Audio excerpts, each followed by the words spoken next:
Okay, friends, I wasn't going to come on in this video and talk, but I'll go ahead and explain a few things.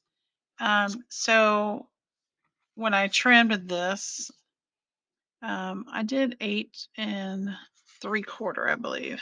So 8 3/4 inches long. So I just picked a piece of scrapbook paper I wasn't going to use, and the kind that's thicker, like cardstock. That piece that you trim off, um, you know, you saw me put in here for pockets. So let's see if I can find something to put in here.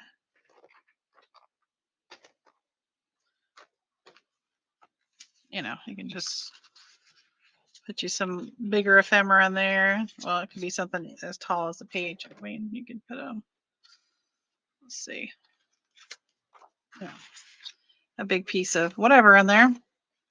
All right. I am not a seamstress. You guys, this poor blue paper, that was the first one I did. And I don't know if you can tell, but I started having bobbin problems. And um, so it's kind of roughed up this is, transparency film. Kind of roughed it up a little bit. And like part of the problem was my pedal also is a little too close to me. There's not much room under my desk. And so I had a little bit of a heavy foot. They all turned out okay. There's a little spot there where this got turned. But it's all right. The straight is sore. You do have to the sewing machine, and I guess I can only speak for my own. It goes pretty well through paper, but when it gets to the transparency film, you got to really, guide it and push it through.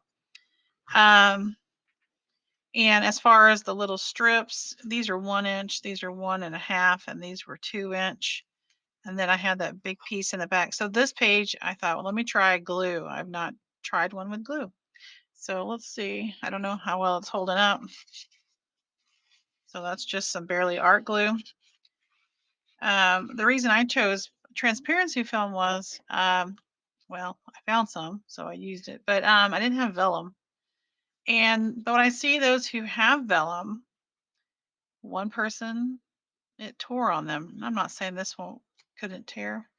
They had a piece that tore on them, and it's not clear. I guess I like the transparency of a transparency film. But you just, pick the size that you want, make you one and then go from there. So let's see, like that's not a good color. Let's turn the page.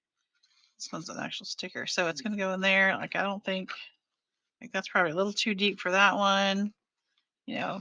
That one would work in a 2 inch pocket. And then the smaller ones need to go in those little 1 inch pockets. And make sure you have some room, because the first one I made, they were a little close to the top. And so some of these kind of stick out up here. So give yourself a little room for that. I guess some of these could have moved down, but and you can design it how you want. If you want to put all 1 inchers, I just would suggest whatever you do on one side, you do on the other, so it lines up. And this is just cardstock. Let's see. This was just from gosh, I don't even know where it's from. Office Depot, maybe. It's been a hot minute since I got this. So this is 30 pound. Nope, 65 pound, 176 GSM. Let's get you some cardstock that you like. Some people use like copy paper. I think that would be too thin, but I would stick with cardstock personally. So you have some sturdiness to it. My washi did stick to this poor blue paper and kind of pulled on the blue there. But overall, I like how it turned out. I did throw this in there. I think 5 pages makes it a little thick. But I wouldn't do more than 5 in a little book like this. So these would be great, especially if you have like a particular person, say Tracy Fox, a bunch of her labels, You could just make, a Tracy Fox little, what do you call this? Ephemera folio, maybe? You can call it ephemera folio. Um, but, try it with glue. Try it. If you have better sewing skills, this pink one turned out pretty good. Um, and of course, I just used the thread that was in my sewing machine already. So, well, friends, I appreciate you stopping by. If you have any more questions about it, let me know. Um, but those are handy because when they're in this little bucket like this, um, you can't find them. You can't find what you need. You can't find the color, a tone, the different shades of tan. So make you one. See how you like it. Then make you another one. Um, all right. Well, let me know if you make one, and post it on Instagram. Tag me or YouTube. Tag me. I'd like to see it. All right. Until next time, everyone. Thanks for watching. Bye bye.